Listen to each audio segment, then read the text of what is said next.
Welcome to MSB classes. आज हमारा electrical machine में ट्रांसफार्मर का एमसीक्यू का लेक्चर नंबर 2, जिसमें हम पढ़ेंगे ट्रांसफार्मर की कुछ इंपॉर्टेंट एमसीक्यू। हमारा फर्स्ट क्वेश्चन है, what will be the effect of hysteresis loss of a transformer if the iron core is replaced with air core. तो जो ट्रांसफार्मर में है उसमें हिस्टेरेसिस लॉस पे क्या इफेक्ट आएगा जब जो हम आयरन की कोर को रिप्लेस कर देंगे एयर की कोर से। ये क्वेश्चन हमारा पूछ रहा है। तो पहले हम ट्रांसफार्मर का एक सिंपल सा डायग्राम बना लेते हैं। ये हमारा ट्रांसफार्मर का डायग्राम हो गया, जिसमें हमारे ट्रांसफार्मर की क्या होगी, कोर होगी, आयरन कोर होगी, जिसको कि हम बनाते हैं किससे, सिलिकॉन सिलिकॉन स्टील से। ठीक है, सिलिकॉन स्टील से इसलिए बनाते हैं कि इसकी परमिएबिलिटी हाई होती है, जो कि फ्लक्स को इजीली फ्लो होने देता है। यहाँ पे हम एक वाइंडिंग कर देते हैं, हमारे मान लो प्राइमरी वाइंडिंग है, यहाँ पे एक वाइंडिंग कर देते हैं, ये सेकेंडरी वाइंडिंग है। इसकी जो कोर में जब फ्लक्स फ्लो होता है तो उसके कारण इसमें दो टाइप से लॉस होते हैं। ठीक है, एक होता है हिस्टेरेसिस लॉस, जो पीएच करके होता है, तो ये डायरेक्टली प्रोपोर्शनल होता है। हिस्टेरेसिस कांस्टेंट ले लेते हैं, ये मैक्सिमम फ्लक्स डेंसिटी के पावर 1.6, ठीक है, इनटू फ्रीक्वेंसी। और जब इसी हिस्टेरेसिस लॉस के साथ साथ इसमें क्या होता है, एडी करंट लॉस होता है। तो एडी करंट लॉस क्या होता है, K e B maximum flux density का स्क्वायर इनटू एफ का स्क्वायर। ठीक है, इसमें टी क्या होता है, जो लेमिनेशन की थिकनेस होती है उसका स्क्वायर भी होता है, क्योंकि वो कांस्टेंट होता है, उसको कांस्टेंट में काउंट कर लेते हैं। तो हम यहाँ देख रहे हैं कि जब भी हम हिस्टेरेसिस लॉस की बात करेंगे तो इसके लिए जरूरी है फ्लक्स और फ्रीक्वेंसी, मतलब एसी करंट उसमें होना चाहिए हमारी सप्लाई में, उसके बाद ही क्या होगा कि हिस्टेरेसिस लॉस होंगे। तो हम क्या कर रहे हैं, हिस्टेरेसिस लॉस को रिप्लेस कर देते हैं एयर कोर से। तो जिसके कारण क्या होगा कि हिस्टेरेसिस जो लॉस होंगे हमारे, वो बिल्कुल क्या हो जाएंगे, जीरो हो जाएंगे। तो ऑप्शन में देखते हैं, इट विल रिमेन अनचेंज, नहीं, it will reduce to zero, हाँ, तो ये क्या हो जाएंगे, एकदम जीरो हो जाएंगे हमारे लॉस। नेक्स्ट क्वेश्चन हमारा, which part of transformer is subjected to maximum heating. तो ट्रांसफार्मर की किस पार्ट में मैक्सिमम हीटिंग होती है। इसके लिए हम ट्रांसफार्मर फिर से बना लेते हैं। ये हमारा ट्रांसफार्मर है, जिसकी कोर है ट्रांसफार्मर की, जो कि सिलिकॉन स्टील की बनाते हैं, इसकी हाई परमेबिलिटी होती है, जो फ्लक्स को इजीली फ्लो होने देती है। ये हमारी प्राइमरी वाइंडिंग हो गई, ये हमारी सेकेंडरी वाइंडिंग होती है, और यहाँ पे हम लगाते हैं लोड। तो हम देखते हैं कि जब हम यहाँ से सप्लाई दे रहे हैं तो सप्लाई हमारा प्राइमरी वाइंडिंग में गया, और इससे यहाँ मैग्नेटिकली लिंक हुआ, म्यूचुअल इंडक्शन के कारण इसमें ईएमएफ इंड्यूस्ड हुआ, और ये सीधे यहाँ से लोड को गया। तो जो हमारी मैक्सिमम करंट है वो वाइंडिंग में फ्लो होती है। तो वाइंडिंग में जो कॉपर लॉस होता है वो क्या होता है, आई स्क्वायर आर टी, जहाँ पे आर वाइंडिंग का रेजिस्टेंस है। ठीक है, इसको पी कॉपर लॉस बोल देते हैं। तो जो मैक्सिमम हीटिंग होती है इसके कारण, लोड के कारण और करंट के कारण, वो होती है हमारी वाइंडिंग में। तो यहाँ हमारा करेक्ट ऑप्शन है वाइंडिंग में। फ्रेम में, तो फ्रेम में कोई लॉस, मतलब ऐसा कोई हीटिंग नहीं होती है। जब कोर की बात करते थे, कोर में एडी करंट लॉस के कारण हीटिंग होती है, लेकिन वो उतना ज्यादा नहीं होता है जितना कि कॉपर लॉस के कारण हीटिंग होती है। जो हमारा एडी करंट लॉस होता है वो पी करके इसको लिख देते हैं हम, कांस्टेंट बी मैक्स का स्क्वायर और फ्रीक्वेंसी का स्क्वायर, ये तो होता है एडी करंट लॉस। ठीक है, तो यहाँ सही ऑप्शन है, वाइंडिंग में मैक्सिमम हीटिंग होती है। नेक्स्ट क्वेश्चन हमारा, in core type transformer the winding that is placed adjacent to core is. मतलब कौन सी वाइंडिंग कोर के नियर रखी जाती है, कोर के समीप रखी जाती है कोर टाइप ट्रांसफार्मर में। तो जो हमारा कोर टाइप ट्रांसफार्मर होता है वो भी कुछ इसी टाइप से होता है, हम उसको इस टाइप से बना सकते हैं। इस हमारी कोर हो गई, ठीक है,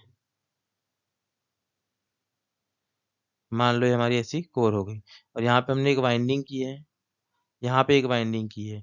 तो हम क्या करते हैं कि इसी के ऊपर दूसरी वाइंडिंग को ओवरलैप कर देते हैं। ये पूछ रहा है कि जो ट्रांसफार्मर की कोर है, ये जो कोर है उसके नियर कौन सी वाइंडिंग होंगी। तो जो कोर के नियर होती है वो हम लो वोल्टेज वाइंडिंग को रखते हैं। ठीक है, लो वोल्टेज वाइंडिंग को, लो वोल्टेज वाइंडिंग को इसलिए रखते हैं, ठीक है, एक जैसा एक के ऊपर एक वाइंडिंग करने से क्या होगा कि हमारा जो लीकेज होगा, लीकेज फ्लक्स, वो क्या हो जाएगा, रिड्यूस हो जाएगा। और लो वोल्टेज वाइंडिंग को यदि कोर के समीप रखेंगे तो जो हमारा कोर होता है, ठीक है, वो कोर हमारा लगभग ग्राउंड होता है, तो उसमें कोर का वोल्टेज क्या होता है, जीरो होता है। और लो वोल्टेज वाइंडिंग का जो वोल्टेज है वो हाई के कंपैरिजन में क्या होगा, कम होगा। तो जिसके कारण क्या होगा कि हमें जो यहाँ पे कोर और वाइंडिंग के बीच में इंसुलेशन लगाना पड़ेगा। तो वो जो इंसुलेशन है वो हम कम लगाना पड़ेगा, क्योंकि हमारी लो वोल्टेज वाइंडिंग जो हमारे जीरो वोल्टेज के नियर रहेंगी। तो जो हमारा जो इंसुलेशन मटेरियल है, इंसुलेशन मटेरियल भी क्या लगेगा, कम लगेगा। ठीक है, साथ में इसके कारण क्या होगा कि इस ट्रांसफार्मर की रेटिंग भी हाई हो जाएगी। इसलिए हम क्या करते हैं कि कोर के समीप कौन सी वाइंडिंग को लगाते हैं, लो वोल्टेज वाइंडिंग को। जो कोर के समीप वाइंडिंग होंगी, सही ऑप्शन है हमारा ए, वो लो वोल्टेज वाइंडिंग होगी। और जो लो वोल्टेज वाइंडिंग हम कोर के समीप लगाते हैं, उसका एक और फायदा है कि कभी हमको जो शॉक लगेगा या कभी इंसुलेशन फेलियर होगा, तो जो कोर पे है वो लो वोल्टेज डिस्चार्ज होगा, जो शॉक लगने की जो कंडीशन होगी वो कम हो जाएंगी। ठीक है, नेक्स्ट क्वेश्चन हमारा, which of the following not change in the transformer. Transformer में क्या चेंज नहीं होता है। ठीक है, तो जो ट्रांसफार्मर रेशो है हम कुछ इस टाइप से पढ़ते हैं कि V2/V1 equal to N2/N1 equal to I1/I2 equal to K। तो ये हो गया हमारा ट्रांसफॉर्मेशन रेशो। तो इसमें हम साफ साफ देख पा रहे हैं कि हमारे जो ट्रांसफार्मर है उसमें क्या, जो टर्न होंगे ये तो क्या हो जाएंगे, कांस्टेंट होते हैं। इसको एक बार फिक्स कर देते हैं हम। ठीक है, तो जो वोल्टेज है हमारा ये वेरी होता है, साथ में करंट भी क्या होती है, वेरी होती है। और जो हमारी ट्रांसफार्मर पावर होती है, V1 I1 equal to V2 I2, जो इनपुट पावर आउटपुट पावर क्या होती है, सेम होती है। साथ में जो इनपुट फ्रीक्वेंसी और आउटपुट फ्रीक्वेंसी है, ठीक है, फ्रीक्वेंसी प्राइमरी और सेकेंडरी पे क्या होती है, सेम होती है। तो हमारे ट्रांसफार्मर में पावर और फ्रीक्वेंसी क्या होती है, सेम होती है, उसको ये चेंज नहीं करता है। तो इसमें जो करेक्ट ऑप्शन है क्या है, फ्रीक्वेंसी है। नेक्स्ट क्वेश्चन हमारा, the full load copper loss in transformer is 1600 वाट। ठीक है, 1600 वाट है, क्या है, फुल लोड कॉपर लॉस है। At half load the copper loss will be. ठीक है, तो कॉपर लॉस क्या होता है, जो वाइंडिंग में होता है, क्या, I²R। तो जो कॉपर लॉस है हमारा कितना है, 1600 वाट है। जब हम हाफ लोड की बात करेंगे, हाफ लोड, तो हाफ लोड पे जो हमारी आई है वो क्या हो जाएंगी, उसको हम आई डेस लिखते हैं, तो आई डेस क्या हो जाएगा, I/2। जो फुल लोड पे होंगी उसकी हाफ हो जाएंगी, क्योंकि लोड यहाँ पे हाफ हो गया। तो जब हाफ लोड पे कॉपर लॉस निकालेंगे तो क्या हो जाएगा, P कॉपर लॉस किस पे, हाफ लोड पे। तो इसको हम कुछ इस टाइप से लिखेंगे, आई डेस का स्क्वायर इंटू आर। ठीक है, तो आई डेस की वैल्यू क्या है, I/2, I/2 का स्क्वायर इंटू आर। ठीक है, इसको सॉल्व करेंगे तो हो जाएगा I²R/4। और जो I²R है उसकी वैल्यू हम यहाँ से लिख लेंगे, इक्वेशन 1 ले लेते हैं इसको, 1600। तो इसको क्या लिख देंगे, 1600/4। तो ये कितना आ जाएगा, 400 वॉट। तो ये आ गया हमारा हाफ लोड पे कॉपर लॉस, कितना हो गया, 400 वॉट। इसको हम डायरेक्ट भी कर सकते हैं कि लोड हाफ हो रहा मतलब करंट हाफ हो जा रही है। यहाँ पे डायरेक्ट स्क्वायर है, हाफ 1/2, डायरेक्ट स्क्वायर होता है तो इसको 1/4 मतलब 1/4 टाइम हो जाएंगी, मतलब 1600 डिवाइडेड बाय 4, ये हो जाएगा 400। ऐसे भी निकाल सकते हैं। नेक्स्ट क्वेश्चन हमारा, a transformer having 1000 primary turn. एक ट्रांसफार्मर जिसमें 1000 प्राइमरी में टर्न है, it is connected to 250 volt, जो कि 250 वोल्ट से कनेक्टेड है। AC supply for a secondary voltage 400 volt, secondary में कितना वोल्टेज है, 400। The number of secondary turn should be, मतलब जो सेकेंडरी में टर्न है वो कितने होंगे। तो टाइम सब में जो प्राइमरी है उसको हम ले लेते हैं, N1 टर्न कितने हैं, 1000। प्राइमरी में वोल्टेज कितना है, V1 इज इक्वल टू 250। और यहाँ पे क्या लिखा है, सेकेंडरी में वोल्टेज दिया है V2, V2 कितना है, 400। तो हमसे क्या पूछा है, N2 क्या होगा, वो हमको निकालना है। तो जो हमारा ट्रांसफार्मर रेशो होता है वो क्या होता है, उसको हम ऐसे लिख सकते हैं, N2/N1 इक्वल टू V2/V1। इससे हम निकाल लेंगे N1 N2 कितना है, हमको N2 निकालना है। N1 कितना है, 1000 इक्वल टू V2 कितना है, 400, और साथ में V1 कितना है, 250। तो जो N2 होगा वो डायरेक्ट निकल जाएगा 1000 इंटू 400 अपॉन में 250। ठीक है, 10 से 10, ये 4 टाइम N2 हो जाएगा हमारा 1600। ठीक है, तो जब हमारा सेकेंडरी टर्न हो कितने हो जाएंगे, 1600। तो जो 1600 ऑप्शन है वो हमारा सही होगा। इसको हम इस टाइप से भी लिख सकते हैं, और सेम इसको अपोजिट करके ऐसे भी लिख सकते हैं, N1/N2 इक्वल टू V1/V2। इससे कोई फर्क नहीं पड़ेगा हमारे आंसर में। नेक्स्ट क्वेश्चन हमारा, the main purpose of using core in transformer. Transformer में कोर का यूज क्यों करते हैं। ठीक, तो हम फिर से ट्रांसफार्मर बना के देख लेते हैं कि कोर का यूज क्यों करते हैं। ये हमारा ट्रांसफार्मर है, उसकी ये कोर है, यहाँ पर प्राइमरी वाइंडिंग की हुई है हमने, यहाँ पे सेकेंडरी वाइंडिंग की हुई है हमने। ठीक है, तो क्या होगा कि जब प्राइमरी में हम कोई भी एसी सप्लाई देंगे, यहाँ से फ्लक्स बनेगा। ठीक है, तो ये कोर जो होंगी फ्लक्स को पाथ प्रोवाइड करेगी। उसके कारण सेकेंडरी में म्यूचुअल इंडक्टेंस के कारण एक ईएमएफ इंड्यूस्ड होगा। इस टाइप से हमारा ट्रांसफार्मर वर्क करता है। तो जो हमारी कोर है, वो कोर का मेन काम होता है, ये जो कोर होता है किसका बनाते हैं हम? सिलिकॉन स्टील का। इसकी परमेबिलिटी हाई होती है, परमेबिलिटी हाई होती है, जिसके कारण ये जो फ्लक्स होता है इसको इजीली फ्लो होने देता है। क्योंकि परमेबिलिटी हाई होती है तो इसका जो रिलक्टेंस होता है, रिलक्टेंस क्या होगा? कम होगा। रिलक्टेंस एक रेजिस्टेंस की तरह होता है। जैसे इलेक्ट्रिकल सर्किट में क्या होता है कि जो रेजिस्टेंस होता है वो इलेक्ट्रिक करंट को फ्लो होने से रोकता है। उसी टाइप में जो रिलक्टेंस होता है वो मैग्नेटिक सर्किट में फ्लक्स को फ्लो होने से रोकता है। तो जब हम आयरन कोर ले लेते हैं यहाँ पे, या फिर कोर ले लेते हैं ट्रांसफार्मर में, जो कि सिलिकॉन स्टील का बना हुआ है, तो उसके कारण क्या होगा कि फ्लक्स जो इजीली फ्लो हो जाएगा, क्योंकि उसका रिलक्टेंस क्या होगा? कम होगा। तो इसलिए हम कोर का यूज करते हैं, ताकि फ्लक्स को एक पाथ मिल जाए और वो सेकेंडरी तक आसानी से पहुंच जाए, और इसमें एक ईएमएफ आसानी से इंड्यूस हो जाए और लॉसेस कम से कम हो। तो decrease reluctance of the magnetic circuit. ठीक है, ये करेक्ट ऑप्शन है। नेक्स्ट क्वेश्चन हमारा, two transformer operating in parallel. ठीक है, दो पैरेलल में ट्रांसफार्मर ऑपरेट हो रहे हैं, तो लोड शेयरिंग किस टाइप से होगा उसमें? ठीक है, देयर लोड मतलब उनका लोड का शेयरिंग किस टाइप से होगा? तो हम देखते हैं कि हम पैरेलल में ऑपरेशन क्यों कराते हैं ट्रांसफार्मर का। जब कोई एक ट्रांसफार्मर लगा हुआ होता है, ठीक है, और उस पर लोड ज़्यादा हो जाता है, ठीक, तो उसी जगह में लोड ज़्यादा हो तो हम क्या करते हैं कि एक और ट्रांसफार्मर इसके साथ कैसा पैरेलल में कनेक्ट कर देते हैं। यहाँ पे पैरेलल में ऐसे कनेक्ट कर देते हैं, जिसके कारण क्या होता है कि दोनों ट्रांसफार्मर आपस में लोड शेयर कर लेते हैं। लोड शेयर करने के कारण इन पे लोड डिवाइडेड हो जाता है, जिससे हम यहाँ के लोड को इजीली चला पाते हैं। तो जो हमारा लोड शेयर होता है वो किस टाइप से होता है? तो जब भी पैरेलल में ट्रांसफार्मर करते हैं तो उसके लिए क्या होना चाहिए कि voltage rating must be same. दोनों ट्रांसफार्मर की वोल्टेज रेटिंग सेम होना चाहिए, फ्रीक्वेंसी सेम होना चाहिए। ठीक है, और साथ में क्या होता है, पर यूनिट इम्पीडेंस भी क्या होना चाहिए इसका? सेम होना चाहिए, पर यूनिट इम्पीडेंस। यदि पर यूनिट इम्पीडेंस से सेम होगा तो दोनों ट्रांसफार्मर पे सेम लोड आएगा। मान लो इधर कितना 4 केवीए का लोड है, तो ये 2 केवीए और ये 2 केवीए को लेगा। मतलब जो ट्रांसफार्मर लोड का शेयर किस टाइप से करते हैं? According to per unit impedance करते हैं। तो करेक्ट ऑप्शन क्या होगा हमारा? बी होगा। Power transformer are usually design to have a maximum efficiency. ये हमारा नेक्स्ट क्वेश्चन।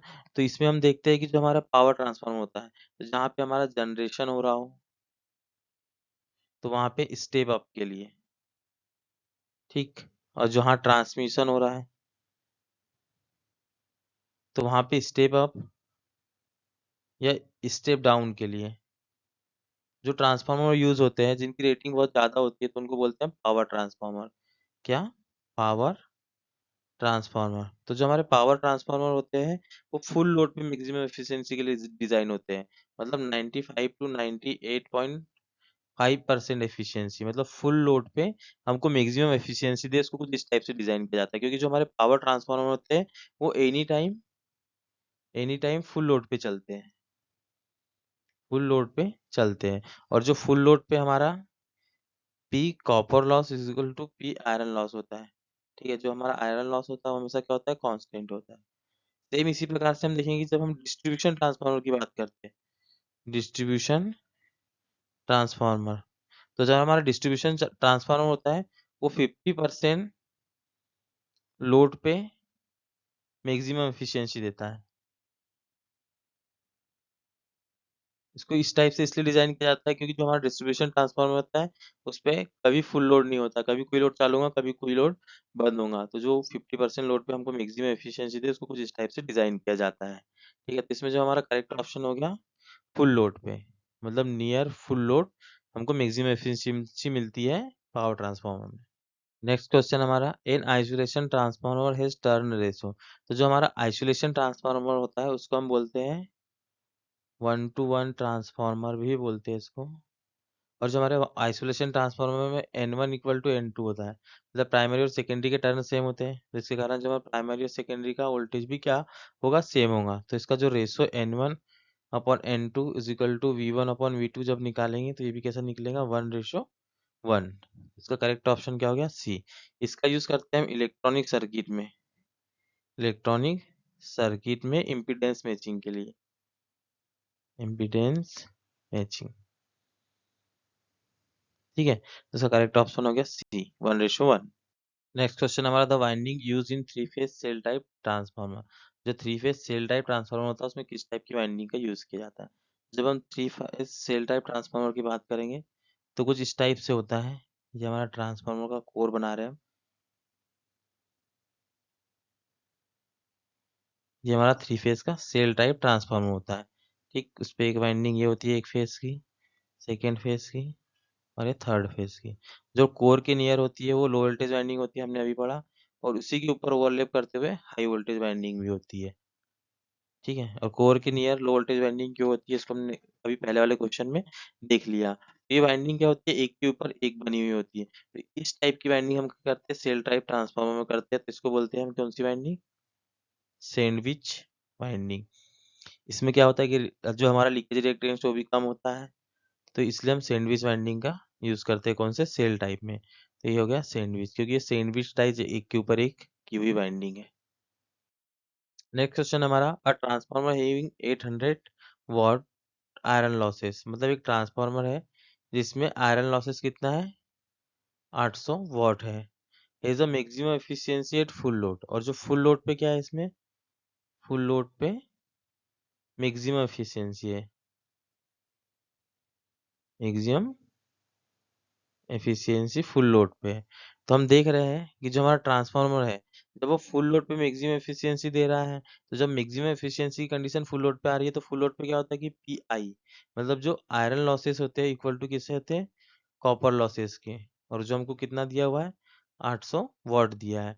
तो जो फुल लोड पे कॉपर लॉसेस है वो कितना है, 800 वाट, मतलब I square R is equal to 800 watt. ये हो गया फुल लोड पे।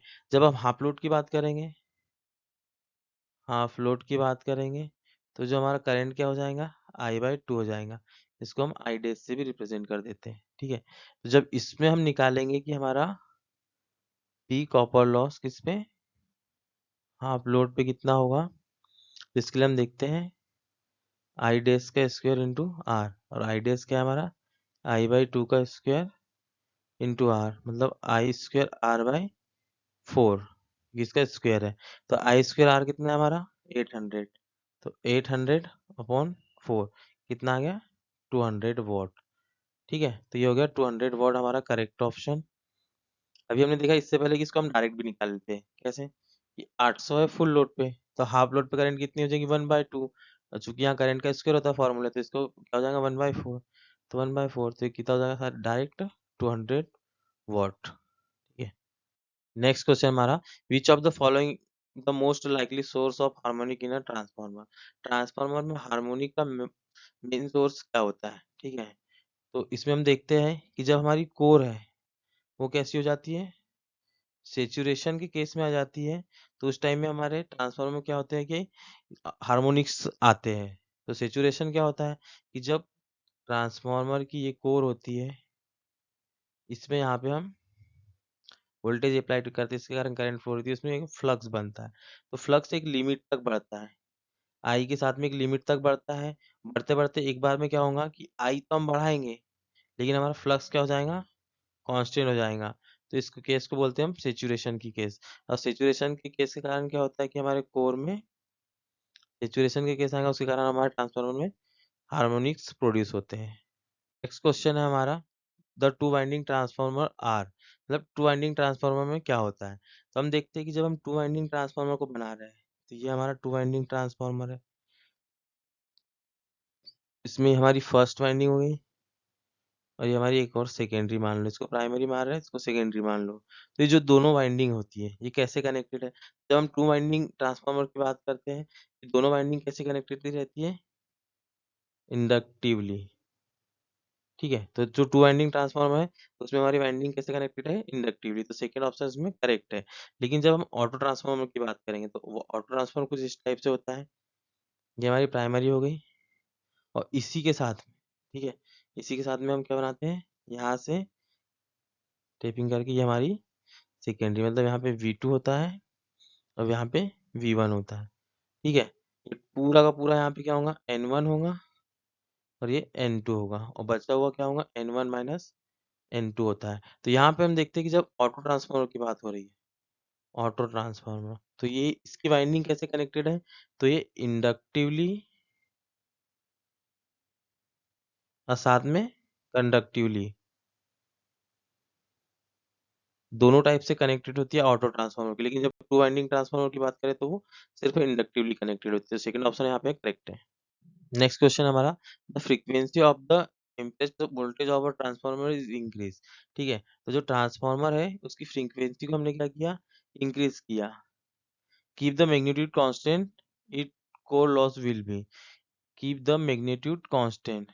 ठीक है, मतलब जो वोल्टेज है इसको कांस्टेंट रखा V बाय एफ, मतलब बी मैक्स को क्या कर दिया, इसमें कांस्टेंट कर दिया। तो उसके कोर लॉस में क्या इफेक्ट आएगा, तो कोर में दो लॉसेस होते हैं। ठीक है, एक को बोलते हैं हम हिस्टेरेसिस लॉसेस और एक को बोलते हैं एडी करंट लॉसेस। तो हिस्टेरेसिस लॉसेस की बात करेंगे कि ई बी मैक्स की पावर 1.6 इंटू एफ होता है। ठीक है, ये तो कांस्टेंट हो गया। तो जो हमारा हिस्टेरेसिस लॉस है वो डायरेक्टली प्रोपोर्शनल हो जाएगा किसके, वी बाय एफ। इसको हम फ्लक्स लिख सकते हैं। ठीक है, की पावर 1.6 इंटू एफ, क्योंकि यहाँ पे जो है ये कांस्टेंट है।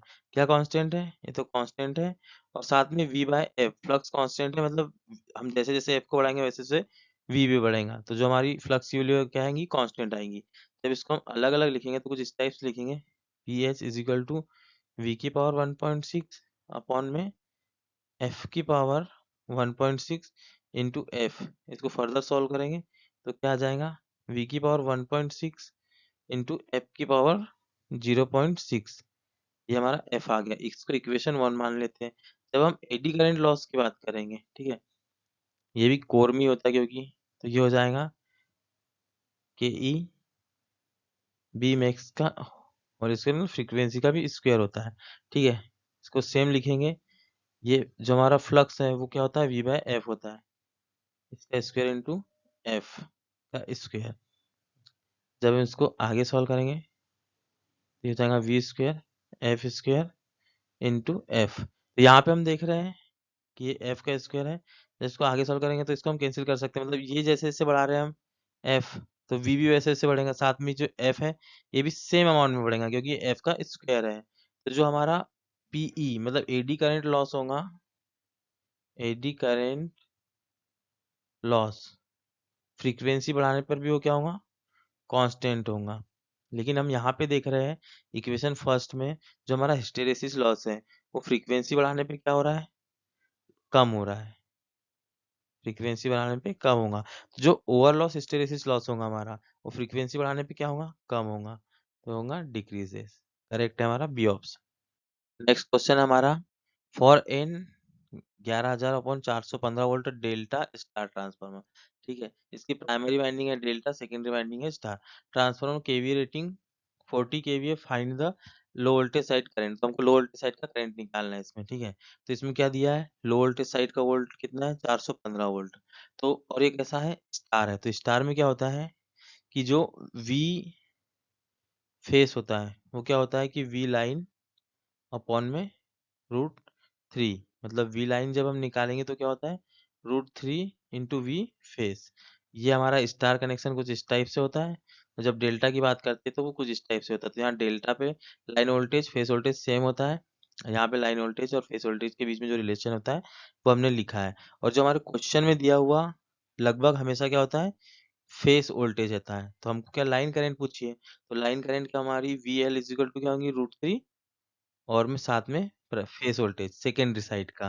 ठीक है, तो अब जो हमको क्या निकालना है, करंट निकालना है। तो करंट क्या होती है, P is equal to V into I, ये होती है हमारी करंट। तो करंट क्या हो जाएंगी, I is equal to P upon में वी, वो भी लाइन वाला। ठीक है, तो आई हमारा लाइन वाला निकलेगा। ठीक है, क्योंकि जो लाइन करंट और IL, लाइन करंट और फेज करंट दोनों स्टार में जब देखेंगे हम तो दोनों क्या होती है, इक्वल होती है। तो पावर क्या है हमारी, 14 kV है, 14 1 2 3, ठीक है, अपॉन में √3 इंटू फेस वोल्टेज कितना अपना 415, 415।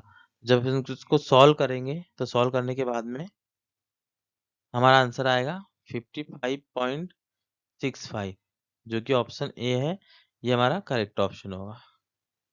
नेक्स्ट क्वेश्चन हमारा, if PC and PSC represent core and full load ohmic losses, मतलब कॉपर लॉसेस रिस्पेक्टिवली, मतलब पीसी क्या बता रहा है हमारा, कोर लॉस को, और पीएससी बता रहा है हमारा ओमिक लॉसेस मतलब कॉपर लॉस को रिस्पेक्टिवली।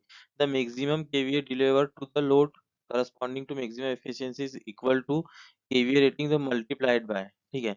जब हम मल्टीप्लायर को निकालते हैं इस कंडीशन में, तो उसके लिए क्या होता है कि जो हमारा पी है एन, ये maximum efficiency is equal to क्या होता है, पी रेटेड पावर, और अंडर रूट में क्या लिखते हैं हम, P P core loss upon में पी एस सी, जो कि हमारा ओमिक या वेरिएबल लॉस होता है।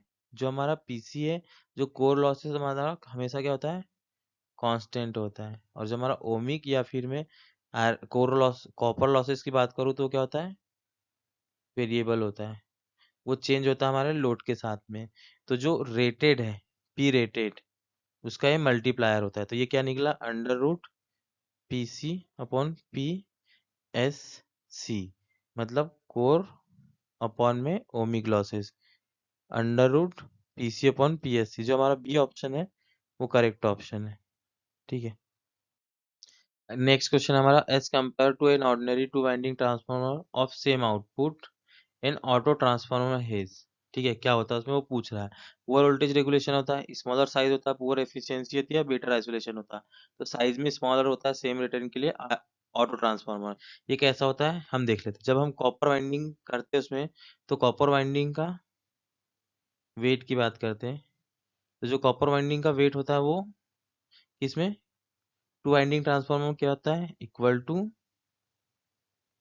वाइंडिंग यहाँ पे ऑटो में क्या होता है, 1 - 1/K इंटू में कॉपर का वेट किसमें, टू वाइंडिंग में, ठीक है। यहाँ पे क्या के क्या होता है, N2/N1 ऑटो ट्रांसफार्मर में, ठीक है। तो इसकी वैल्यू क्या आती है, कम आती है, मतलब कि जो सेम रेटिंग के लिए जो हमारा कॉपर वाइंडिंग यूज होंगी CU, वो कम यूज होंगी किसमें, कम यूज होगी किसमें, ऑटो ट्रांसफार्मर में, comparison to two winding transformer. तो इससे क्या होगा कि हमारे ट्रांसफार्मर का साइज कम हो जाएगा। नेक्स्ट क्वेश्चन हमारे, generally the no load losses in electrical machine is represented in its equivalent circuit by, ठीक है। तभी हम ट्रांसफार्मर पढ़ रहे थे, ट्रांसफार्मर का क्वेश्चन ही है। तो हम ट्रांसफार्मर का इक्विवेलेंट सर्किट डायग्राम बना लेते हैं। तो उसमें हम देखते हैं कि ये हमारा क्या होता है, कोर के लॉसेस होते हैं। इसमें एक एडी करंट लॉस होता है जो रेजिस्टेंस दर्शाते हैं, ठीक है। और जो कोर लॉस में हिस्टेरेसिस लॉस होता है, एक रेजिस्टेंस बताते हैं और एक इंडक्टर से शो करते हैं। साथ में जो प्राइमरी वाइंडिंग का एक रेजिस्टेंस होगा, उसका कुछ इंडक्टेंस होगा, ठीक है। ये हमारी प्राइमरी वाइंडिंग बना देते हैं। और ये होता है सेकेंडरी, सेकेंडरी का रेजिस्टेंस, इंडक्टेंस, और इधर में V2, और यहाँ पे E2 E1। जो E1 है प्राइमरी इंड्यूस्ड ईएमएफ है, सेकेंडरी इंड्यूस्ड ईएमएफ है। ये हो गया हमारा R1, ये X1, ये R2, ये X2, ठीक है। प्राइमरी वाइंडिंग का रेजिस्टेंस रिएक्टेंस, सेकेंडरी का रेजिस्टेंस रिएक्टेंस, ये वाला। और जो हमारे कोर के लॉसेस होते हैं उसको हम यहाँ पे दिखाते हैं, ये R0 और X0 से, ठीक है। तो यहाँ पे क्वेश्चन क्या पूछा था हमसे कि generally no load losses in electrical machine represent its equivalent, ठीक है। तो जो नो लोड लॉसेस थे उसको हमने क्या दिखाया, यहाँ से रेजिस्टेंस से शो किया, जिसकी वैल्यू क्या है, हाई रेजिस्टेंस वैल्यू से शो करते हैं। कैसा, पैरेलल में, तो parallel resistance with high value. तो करेक्ट ऑप्शन हो गया हमारा C। नेक्स्ट क्वेश्चन हमारा, 20 in a current transformer the ratio of rated primary current to rated secondary current is called। ठीक है, तो ये पूछ रहा है कि जो हमारा I1 अपॉन I2 मतलब current of transformer rated primary current I1 upon I2 इसको क्या बोलते हैं? ठीक है, तो इसको बोलते हैं हम क्या, नॉमिनल रेशियो, नॉमिनल रेशियो।